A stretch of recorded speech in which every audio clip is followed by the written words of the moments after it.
evening, ladies and gentlemen. This is SierraCast TV once again, in collaboration with your favorite newspaper, Gogorioko. We are here with issues of our time. Today, we have with us Mr. Gary Schulze, former Peace Corps volunteer in Sierra Leone, who has done so much for our country. And he's here today. I'm going to interview him, and we're going to see what he has done for Sierra Leone. Welcome, Mr. Schulze. Thank you, Ruben. Thank you. Thank you for coming. Nice to be here. Okay. We know that you have done a lot for our country, and I want to thank you. I want to thank you on behalf of Sierra Leoneans for the historical materials that you have discovered, for the teaching that you provided for our students, for the other educational things that you did for the country. I want to thank you very much. And I think some of our listeners have not met you before, so they would like to know about you. So can you please introduce yourself? My name is Gary Schulze. I was in the first Peace Corps group that went to Sierra Leone in 1962. We arrived in Freetown on January 2nd, 1962, and I was assigned to teach history and civics at the Albert Academy on Berry Street. And during that period, I introduced the first Sierra Leone history curriculum into the school, because up until then they were teaching European history, and Sierra Leone had just received its independence shortly before we arrived, so it was the proper time to introduce the country's own history. I taught at Albert Academy under Max Baylor for about 6 months, and in fact, there's an amusing anecdote I'll tell you about that. There were 2 of us assigned to Albert Academy. The other fellow was teaching physical education, John Weinberg. And we lived all the way out near Congo Cross, and we had to get into town to get our groceries and do our shopping, but we had no transportation.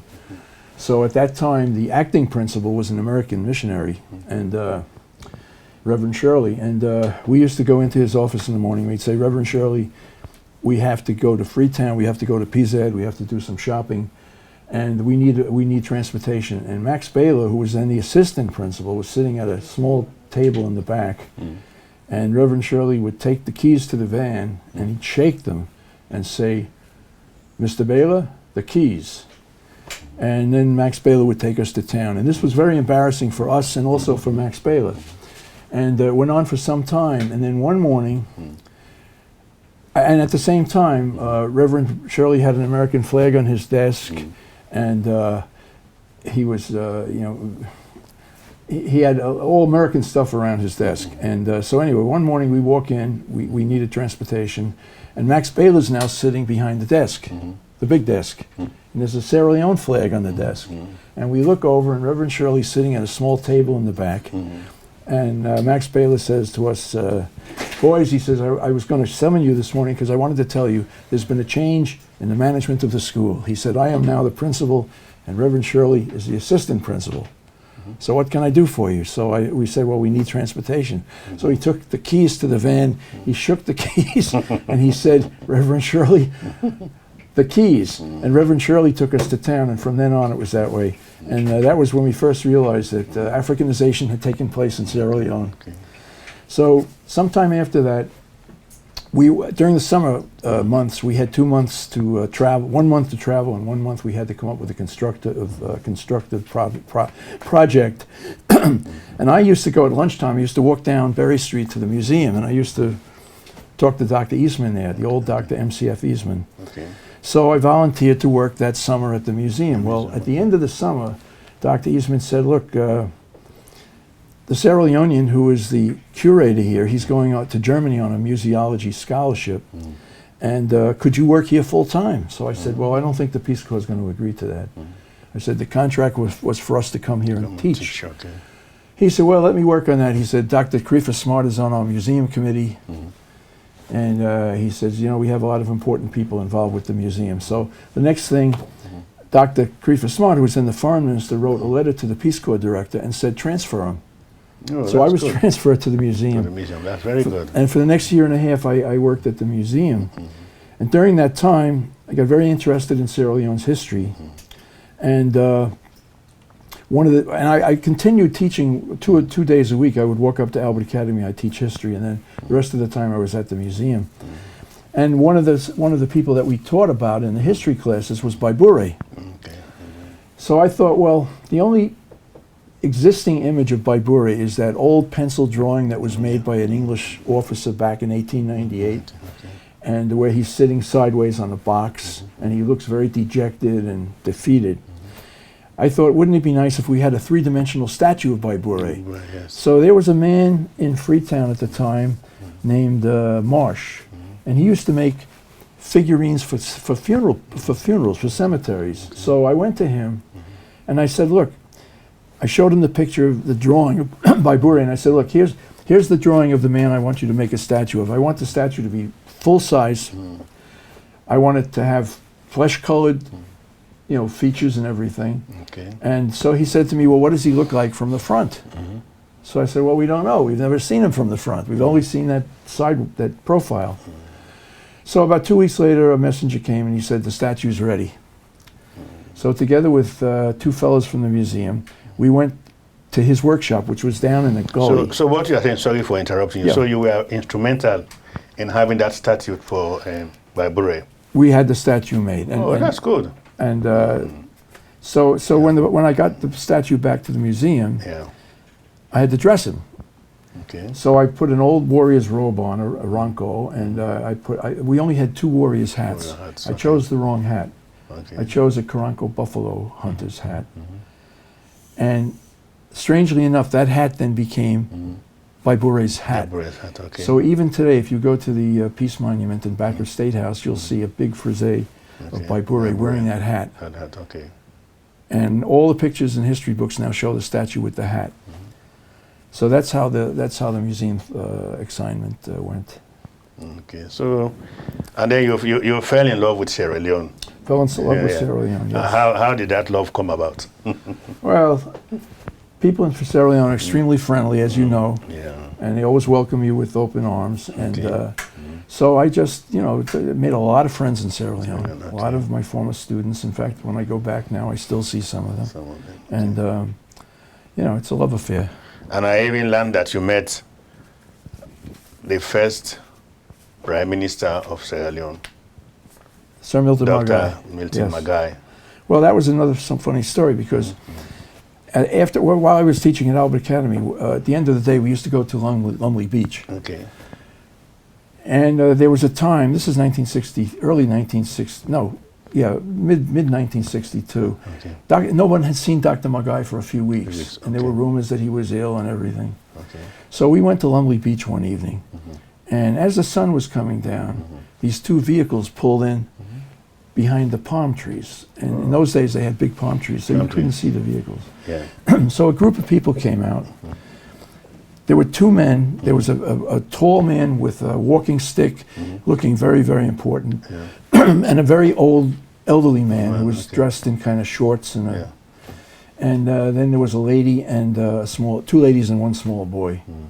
So my Peace Corps roommate, Jim Sheehan, said, see the guy with the walking stick? He said, I'll bet he's somebody important. He says, I'm going to introduce myself. Yeah, okay. So he walks over to this man. He says, how do you do, sir? I'm Jim Sheehan. I'm with the Peace Corps.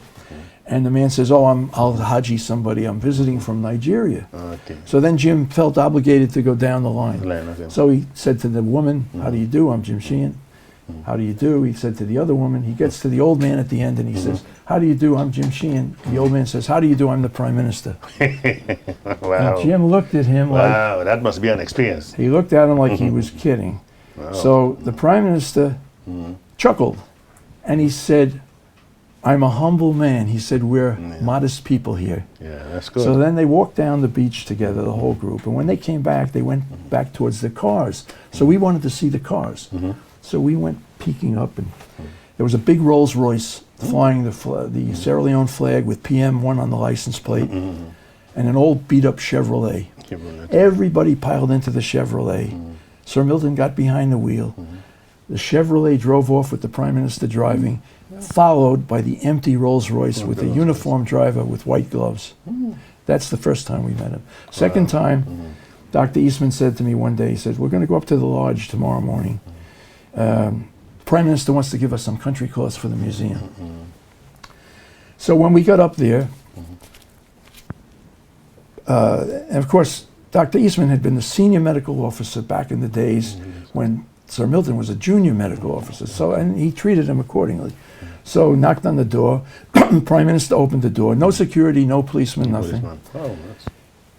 Took these country cloths out of the cases, and Dr. Eastman said, I'll take this one, I don't want that one, I'll take this one, I don't want that one.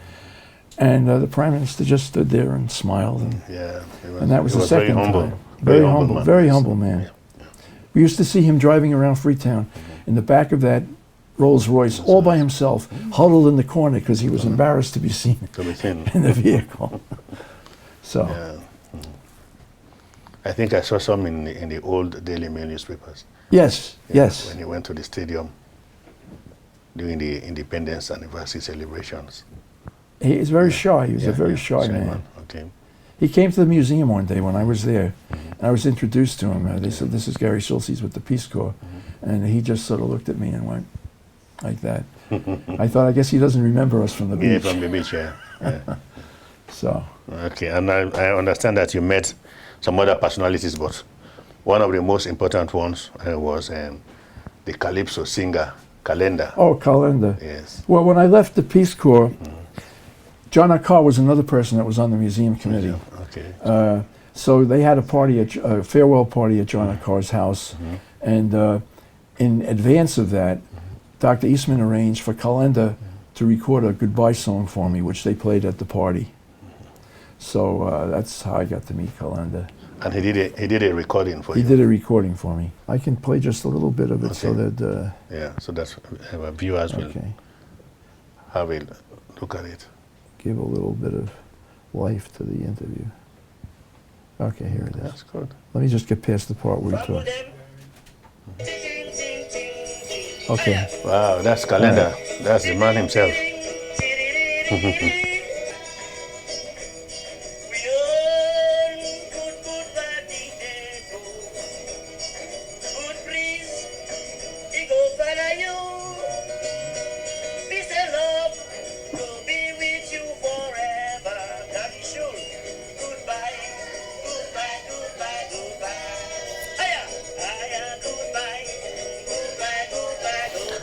So when did he make this recording? When you were retiring from Sierra Leone? Yeah, 1963, September 1963. Okay, that's good. Yeah. So this whole music is devoted to you? Yeah. Oh, that's good. Yeah.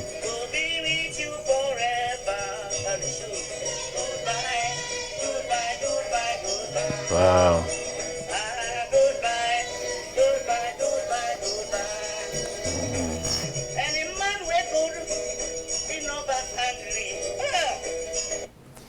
And he's describing you as a good man. Good man. Somebody who was always there for people. That, you know. Yeah. Yeah, that's very good. So it shows how much you integrated with the Sierra Leonean people. That's very good. Now this picture about Bai Bureh. Yes. You were so involved in having his statue. Right.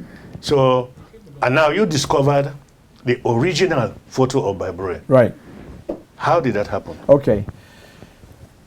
First of all, I was always very embarrassed about the statue, because the statue, as I said, the man Marsh made the statue from his imagination, and it was very whoa-whoa. Yeah.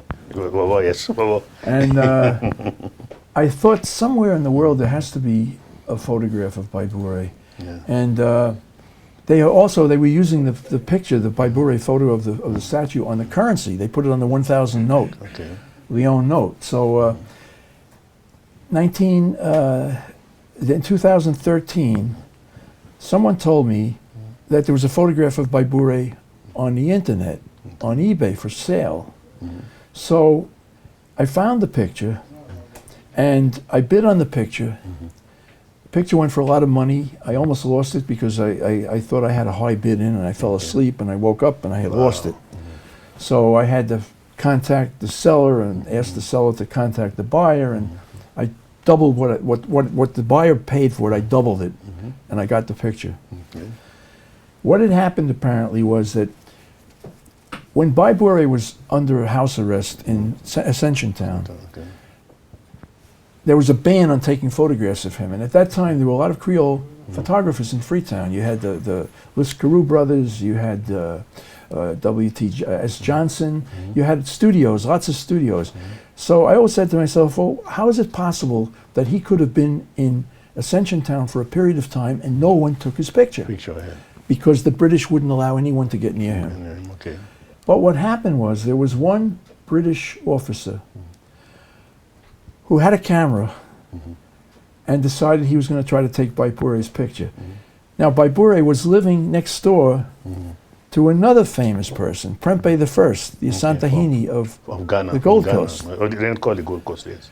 And he had also been arrested by the British because of the Ashanti Wars. So he was under house arrest. So the two of them were next door to each other under house arrest in Freetown. So we know this because we later found the diary of this photographer. Okay. Photographer went to Prempeh and he said, I want to take your photograph. And Prempeh said, no. Because when the British conquered the Ashantis, they forced Prempeh to kiss the boot of the British governor. And he hated the British. Then they asked Bai Bureh, and Bai Bureh smiled and said, yes, you can take the picture. So he takes the picture. But once he takes the picture, he can't show it to anybody, because if he does, he's going to be court-martialed. So he makes a couple of copies, and one of the copies he gives to some other officer who puts it in his scrapbook. So here, 65, almost 75 years later, the family sells the scrapbook to a bookseller in London.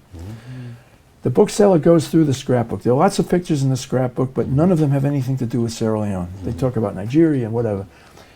All of a sudden, there's a picture, and it says, Bai Bureh, King of the Timney, under house arrest in Ascension Town, 1898. So the bookseller does a Google search and finds out who Bai Bureh is. Now she knows she's got something worth money.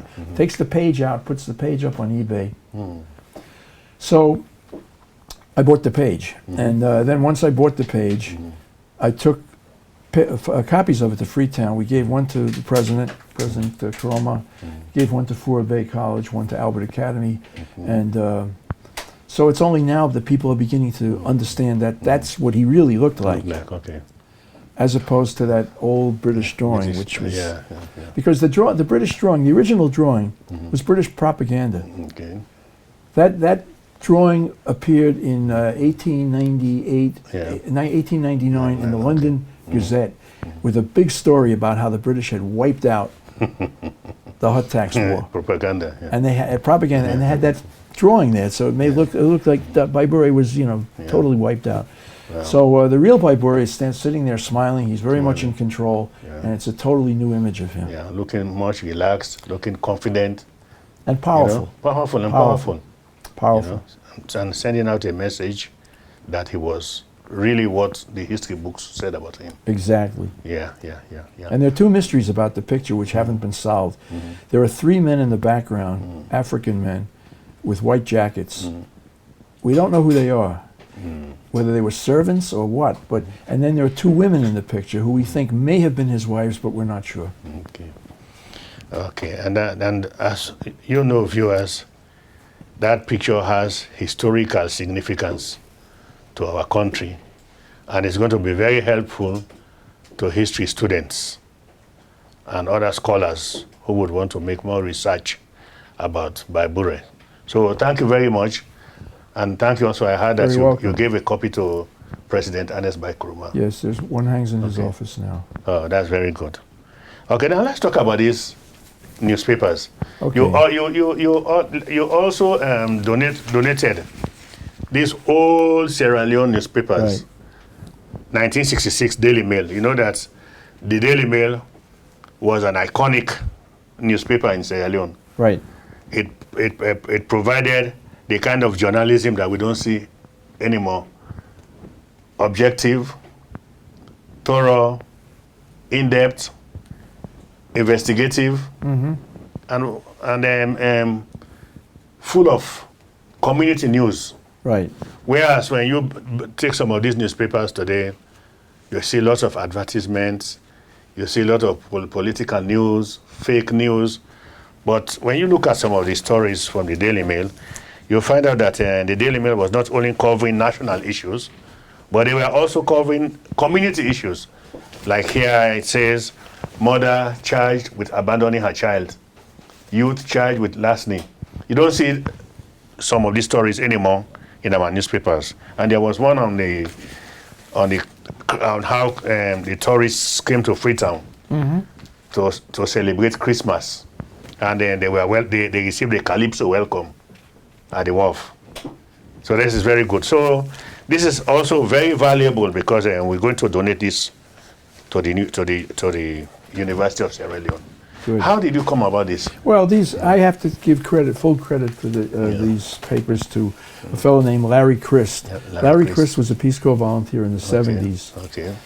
The interesting part about it was that Larry didn't collect these newspapers in Sierra Leone. Oh, he okay. subscribed to them when he got home. Oh, he was receiving them while he was in America. Yeah, he got them once he finished his Peace Corps assignment. He subscribed to it, which just shows how effective the mails were in those days. All these things came through the mail. Wow. And Larry put a little notice up on the Friends of Sierra Leone website and said he had all these papers. Did anyone want them? Oh, so I said, hey, let me take them. Yeah. So when I got them, that's when I contacted you and said, hey, we have these papers. Yeah, very good.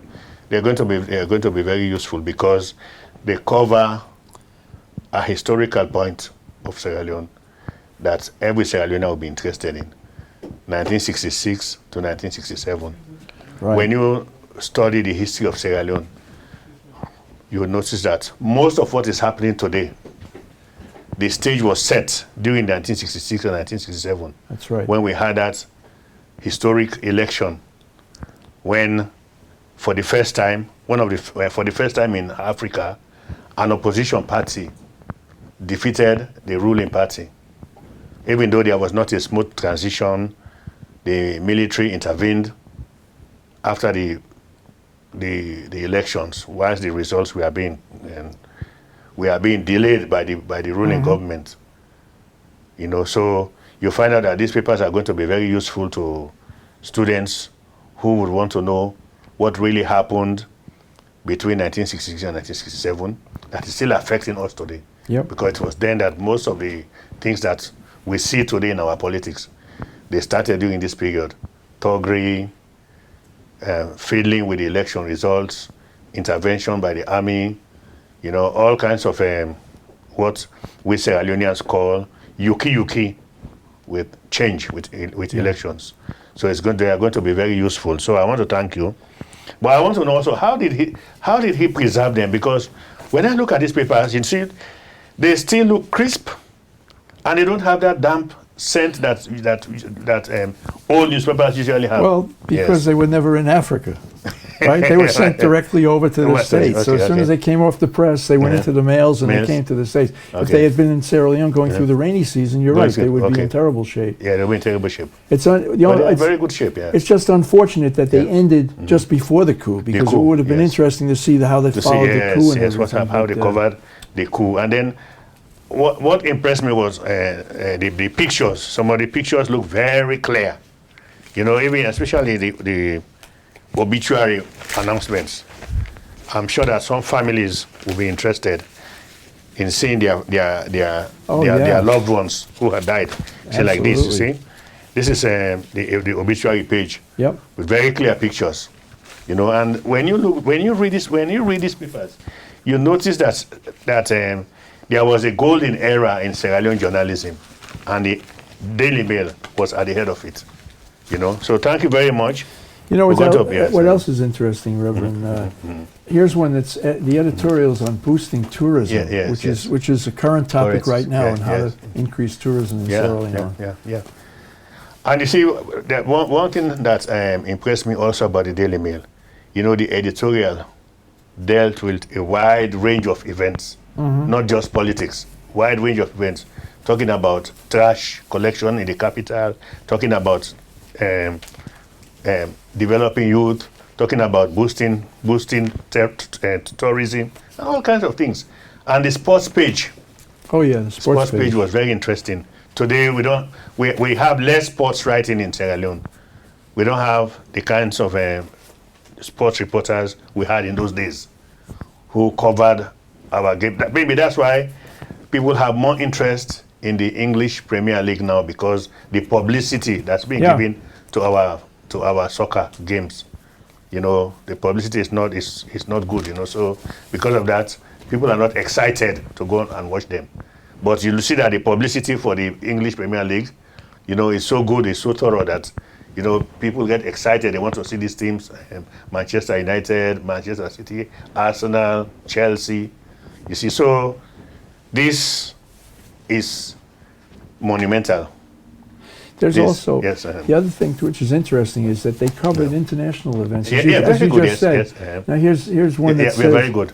British envoy is coming to Freetown for talks on Rhodesia. Oh, Rhodesia, yes. And this was still during the apartheid days in South Africa. So there's a lot of stuff in here about apartheid. Yeah. So they're very historical. But again, thanks to Larry Chris. Thanks to Larry Chris. Yeah. So Mr. Larry Chris, if you are listening to this program, thank you very much for providing such historical materials to us. They will be handed over to the University of Sierra Leone after we have finished reading them. Now, can you tell me more about some more other historical materials that you have about Sierra Leone? Well, when I was working at the museum, I went up to Kailahun, Pujihun area, and we had gotten reports of some pottery, ancient pottery that had been unearthed when a lorry went down this road, and suddenly a big hole opened up in the ground. So they sent me up there to Bunambu, and we found these pots, and we took the pots out of the hole, and they went to the museum. They're still on display in the museum, and they're at least 800 to 1,200 years old. We don't know what civilization made them. The other thing was I was very interested in the De Ruyter stone, because the De Ruyter stone was still covered when I was there. And we had them uncover it temporarily, and I made imprints of it, and we made a model of it, and that model was in the museum for quite a few years. So people, even though they couldn't see the real one, they could see the inscription on it, which was in Dutch and had been engraved by Admiral de Ruyter back in the 1500s. And other things, you know, we tried to mount the devils. We tried to get as many Gongoli and Sue masks and all, and put them on mannequins. And in fact, there was a deputy British Governor General named Sir Foley Nunes. I had met him somewhere in Freetown. And when he left, when he was recalled to go back to England, and this would be 1963, he came to the museum one day, and he had a big box wrapped up, and he said he was leaving to go back to England, and he wanted to donate this to the museum. Oh, that's very good. So when I opened it up, what was in there was his colonial governor's uniform with the sword and the helmet and the whole business. So I thought it would be interesting to put that on display. So we went to one of the stores in Freetown, we borrowed a mannequin. It was an Indian mannequin, so I had to paint the face pink. I put the uniform on, I put the mannequin on, put the sword in his arm, and I put him right in the doorway. And it was so funny, because people coming to the museum would come in and they'd see him, they'd say, "Good morning, sir." They kind of like, they thought it was real. They thought it was real. And they say that when the Bai Bureh statue was there, when they first put it up, Maori men used to come and sit in front of it and do whatever they do. And so a lot of interesting things happened at that museum.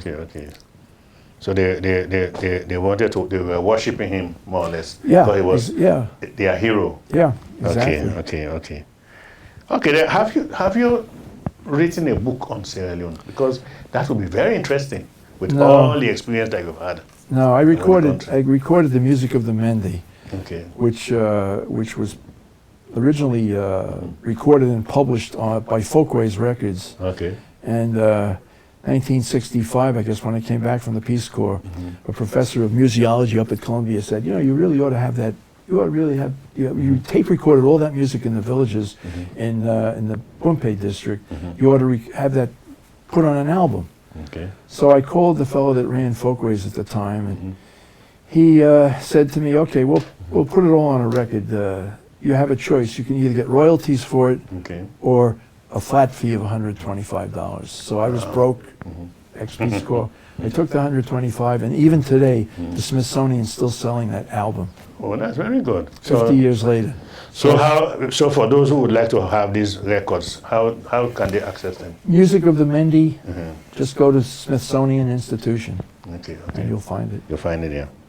Okay, so what else do you have on your card for Sierra Leoneans? For Sierra Leone? Well, the other recently, 2 years ago, when I was there, I met with Professor Joe Ali at Bai, and in the course of the conversation, he said something about Madame Yokos' gravesite, and I said, Madame Yokos' gravesite? I said, where is that? He said, it's in Moyamba. I said, Moyamba? Where? He said, well, it's hard to find. It's in back of the marketplace. So my friend Lucy and I, when we went through Moyamba, we went to find it. We found it. And there it was. It was a big concrete slab, and it had on Madame Yoko's date of her birth and death. And nobody knew about it. Even the Peace Corps volunteers that had worked at the Harvard School had never heard about it. Okay. The Minister of Information and Tourism had never heard about it. Okay. So we made it known, and recently, Isatu Smith, who's the chairperson of the Monuments and Relics Commission, had the government declare it a national monument, and they've cleaned it up, and it looks very nice now. Okay. So that was the most recent Yes, I think you have done for event. Sierra Leone. Okay, well, thank you very much, Mr. Guy Schulze. You're very welcome. Oh, I see you have some pictures. Yeah, Some of the personalities you met yeah, in sure. Sierra Leone. Maybe our viewers would love to see them. Oh, I can show you. Some Yeah, yes. Show us some of these pictures. Yeah. Because they are also historic pictures. Yeah, like this. Well, here's a picture. Here's a picture of me. This was at the museum. Yes. And you'll see in the photograph on the left side, Dr. M.C.F. Eastman, who was the founder of the Sierra Leone Museum and founded the Monuments and Relics Commission. Next to him is Sir Milton Margai, and next to him is Dr. David Sinickle, who was then the head of the principal of Bai College. Okay. In your picture, it also shows Amadou Wuri, who was the Minister of Education at that time. Okay. And this is a early picture of me at Albert Academy. Oh, Albert Academy. Okay. Oh, there are many students, many members of the Academy Association, so they'll be interested in looking at this. So this is what the school looked like in the 60s, right? Yeah, this is 1962. 1962. Wow. So you were also a student of Albert Academy, so this is very historic. Yeah, these were all from Albert Academy. Oh, these are the students. Yeah, some of them. Oh, and that's you. That's me. The students. Yeah, Okay. it's hard to recognize, but that's me. Look at how Gary looked like in his teaching days in Sierra Leone. And then when I was at the museum, this is when we discovered the pottery at Bunumbu. Bunumbu. Okay. We were excavating the pottery. See that? This is good also. Yeah. Here are the pots. These are the actual pots that we found. Another historic picture of Sierra Leone. It's good. Okay. And then, and you have a lot of them. Yeah, yes. I don't know how many of these you want to see. Oh, that's good. Just a few now because of time. Yeah, just a few. This is when I was made a Paramount Chief. Paramount Chief. Okay, that's good. So what's your name? P.A. Babio Koka II of Kagboro. Wow, that shows how much you were part of that society in our country. When they induct a Paramount Chief, even though this was honorary, it's customary for the Poro to come out and perform. Oh. So here are the Poro initiatives. So the Poro devil came out. They actually came out, and the fellow with the shield is the Laka. Oh, okay. Which I understand is only found among the Chebros. Chebros, okay. Oh, that's good. And then this is the. Okay, well, when you were made Paramount Chief. Right, when I was made Paramount Chief. Okay, yes, the picture. And here's a rare picture of me with the Bundu devil sitting on my lap. Okay. I thought these are secret societies. Yeah, they're not so secret. She was sitting in your down a lap. little bit. Okay. And I then, used to be afraid of the Bondo Devil when I was a baby, when I was young. Yeah. This is when we found the Madame Yokos gravesite. Gravesite. Oh, this is Madame Yokos' gravesite. You see, people will be very interested in looking at this. Wow, that's good. And during the war, when I went to the Bow area, and this was the statue that they had put up showing us a government soldier who was killing a rebel called Wow, I forget his name now. Very good. And then So you have a lot of historical ran into a materials. roadblock with these guys. I thought they were going to shoot me. Yeah. See? You have enough materials to write an interesting book Well, I got enough on pictures. Sierra Leone. Yes. The only other pictures I'll show you are the ones from the Bai Bureh photograph. My boy photograph. Okay. When we found the photograph, as I said, we presented it. First of all, I gave a copy to Albert Academy. Albert I Academy. brought all the kids out. Okay. Wow. And, These are the kids. Okay. The kids of Albert Academy. Here's the actual photograph of giving the Okay. photograph to Albert Academy. Okay, that's good. Then I presented one to His Excellency Oh, okay, okay. State House. this Oh, one. that's good. That's good. That's good. Oh, I know he loves it. And then yes. just to keep it Yeah. non-political, I gave one to President Tijan Kaba. Oh, okay. Is it Pakaba? That's It looks yeah. different here. Okay. Well, you know, he was ill then, and Oh, okay. that wasn't too Yeah. long before he passed on. Okay. And then we had a ceremony Yeah, at the good job. museum where they did a libation, and if you notice, the libation is being done beneath the statue, the old statue. Oh, okay. Wow. You have so many historical materials. And then we went on to Kase, Bai Bureh's village, and they had a This is big Bai Bureh's- ceremony. Wow, that's good. That's good. And here is the paramount chief, whose name is also Bai Bureh of Kase, Oh, okay. presenting him with the presenting him. photograph. Wow. Got the costume. See? This will be very useful to people studying about Sierra Leone, to see how our chiefs dress, their traditional regalia, and what these things stand for. You know? Yeah. Very good. Very good materials for a book on Yeah. Sierra Leone. Yeah, it would be. Yeah, okay. That's very good. So So thank you that's very it. much. You're welcome. Thank you very much. And Now that I presented a picture to everybody but Yeah. you, I'm going to present one to you. oh, okay. Thank you very much. So- I will appreciate it very much.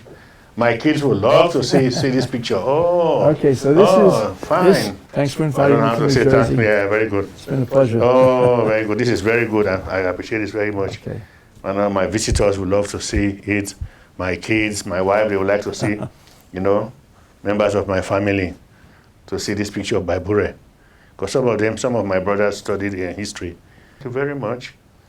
And as a journalist also, it will be good for me to have this among the historical materials I have also been storing up for posterity.